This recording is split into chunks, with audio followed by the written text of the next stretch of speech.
पहला रमज़ान और पहली अफ्तारी, तो आज तो बनेगा कुछ स्पेशल। इसीलिए मैंने ये स्पेशल रेसिपी पहले रमज़ान के लिए बचा के रखी थी। पोटैटो चीज़ स्टिक्स ज़बरदस्त। बिस्मिल्लाहिर्रहमानिर्रहीम, अस्सलाम वालेकुम, वेलकम टू माय चैनल। 2 बड़े आलू हैं उबले हुए, 2 टीस्पून नमक है और 1/4 टीस्पून ऑरिगेनो है। हो तो ज़रूर डालें, नहीं है तो फिर रहने दें। 2 टीस्पून काली मिर्चें हैं पिसी हुई, और तकरीबन 1/4 कप के बराबर हमारे पास मोज़रेला चीज़ है। और इसको अब हम डालने वाले हैं, पोटैटो चीज़ स्टिक्स बनाने वाले हैं। और ये चीज़ वही है जो कल मैंने आपको फ्रीज़ करना बताई थी, और ये देखें मैंने फ्रीज़र में से निकाल के यूज़ किया और इतनी ज़बरदस्त ये रही है। अच्छा जी, अब सारी चीज़ें हम डाल देंगे आलूओं में, और उसके बाद हम इसमें एक और चीज़ भी डालने वाले हैं। अगर तो कोई गेस कर सकता है तो ज़रूर गेस करे और कमेंट्स में फटाफट से लिखे, नहीं तो मैं आपको अभी बताती हूँ। अच्छा जी, इन सारी चीज़ों को आप मिक्स कर लेंगे अच्छे से।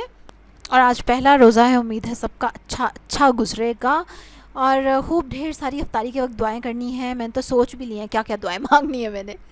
चलें जी, अब इसको मिक्स करने के बाद फिर हम इसमें डालेंगे माया।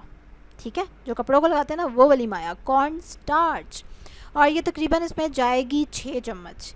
ठीक है, और बाकी डिपेंड करेगा, आप देख लीजिएगा। आलू अगर ज़्यादा आपको अभी भी बैटर नरम लगे तो 1 आधा चम्मच और डाल लीजिएगा, वरना ये ठीक रहा था 6 टेबल स्पून तक। और इसको हम डालेंगे और उसके बाद आप इसको भी मिक्स कर लें। चलें जी, इसको मिक्स करने के बाद अब आपने एक शॉपर लेना है, शॉपिंग बैग लेना है, और उसमें सारे बैटर को डाल देना है। और उसमें डाल के हमने इसको इस तरह से फ्लैट कर लेना है। ठीक है, सारे को एंड पे ले जाएंगे और उसके बाद रोलिंग पिन से उसको सेट कर लें। पहले हाथ से उसको थोड़ा सा फैला लें, और फिर इसी तरह बेलन से आप उसको थोड़ा सा और बराबर कर लेंगे हर तरफ से, यानी कि ना।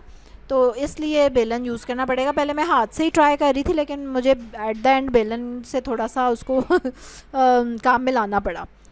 जब आप इसको फ्लैट कर लें अच्छी तरह शॉपिंग बैग में। अच्छा, मेरा शॉपिंग बैग थोड़ा सा बड़ा था, लेकिन कोई बात नहीं, मैंने इसको डबल कर लिया।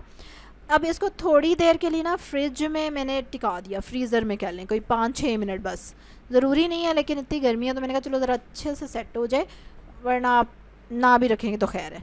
अच्छा, अब कैंची से ना आपने इस शॉपर को काट लेना है। इसकी शेप ख़राब नहीं करनी, इसकी शेप ऐसे ही रहनी चाहिए। अब जैसे मैंने पूरा शॉपर काट दिया है ऊपर से नीचे, अभी शॉपर है इसके। अब हमने क्या करना है कि एक अदद नाइफ़ लेंगे, पहले तो सेंटर में से कट लगाएंगे इसको हाफ करके। आय हाय हाय, ज़बरदस्त, कितना अच्छा उसका टेक्सचर लग रहा है और इतना मज़े से ये कट रहा है। और मेरे चैनल का नाम तो होना चाहिए वन हैंड कुकिंग, है ना, क्योंकि एक हाथ से काटना, ये देखें, ये भी कमाल होता है, क्योंकि दूसरे हाथ में है मोबाइल। चलो खैर, ये इस तरह से आपने ना स्ट्रिप्स काट ली। ये देख रहे हैं, स्टिक्स बन गई हमारी, इतनी ज़बरदस्त स्टिक्स रेडी हुई हैं, ये देखें। और बिल्कुल भी झलक नहीं है, नहीं टूटेंगी, नहीं गिरेंगी। और ये सरसों का ऑयल है, जो अभी मैंने आपको बनाना बताया था कि किस तरह से आपने बना के रख लेना है। और सरसों का ऑयल आपने पैन में डालना है और मीडियम फ्लेम पे उसको 5 मिनट के लिए या 6 मिनट के लिए प्री हीट होने देना है, गर्म होने देना है। उसके बाद आपने उसमें स्टिक्स ऐड करनी है। जब आप स्टिक्स ऐड करेंगे तो बबल्स आनी चाहिए, जैसे कि आ रही हैं, आप देख रहे हैं। अगर बबल्स नहीं आ रही तो इसका मतलब है ऑयल आपका ठंडा है, तो उसको थोड़ा गर्म होने दें। अब देखें, दूसरी स्टिक गई, दूसरी स्टिक डालने पर भी बबल्स आ रही हैं, तो फिर मैंने बाकी और 2 स्टिक्स डाल दी। उसके बाद इनको छेड़ना नहीं है, थोड़ी देर पकने देना है। थोड़ी थोड़ी ये नीचे चिपकेंगी, ज़्यादा नहीं चिपकेंगी, वो आराम से आप उसको करेंगे, नीचे से उखेड़ेंगे तो उखड़ जाएंगी।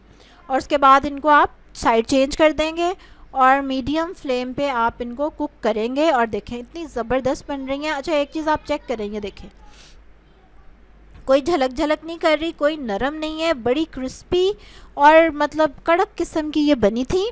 जबकि मुझे लग रहा था नरम ना हो जाए ना, चीज़ है और आलू, और लेकिन इतनी ज़बरदस्त ये इनकी लुक थी। और ये चेक करेंगे, देखें, आराम से मैं निकाल के सीधी खड़ी रहती हूँ और मैं उनको निकाल लेती हूँ कि इतनी ये क्रिस्पी थी और इतनी कुरकुरी थी और इतनी ज़बरदस्त फ्राई हुई। और जब दूसरा बैच मैंने डाला तो और मज़े की बात ये थी कि शुरू में तो मैंने पहले बैच में 4 ही लिटाई, मैंने कहा ये ना मिक्स हो जाए, लेकिन ये इजीली ज़्यादा भी फ्राई हो जाती हैं।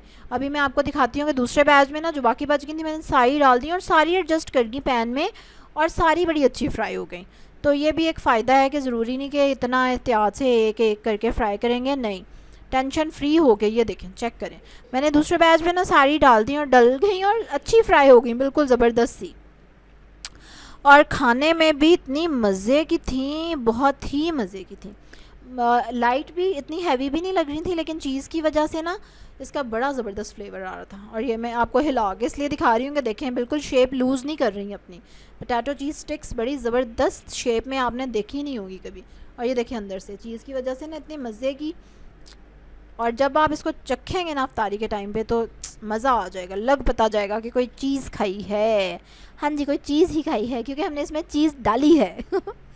चलें जी, ज़रूर अफ्तारी में बनाएं, ट्राई करें और मुझे कमेंट करके बताएं कि अफ्तारी में क्या क्या आपका दिल कर रहा है आज अफ्तारी में हो, ज़रूर हो। ठीक है, और एक तो सिकंजवी ज़रूर होगी, है ना, नींबू पानी तो ज़रूर बनेगा इंशाल्लाह। बाकी आप लोग भी बताएं कौन सा ड्रिंक बनाने वाले हैं ज़रूर, और क्या आपने सोचा हुआ है कि क्या आज शाम को होना चाहिए अफ्तारी में।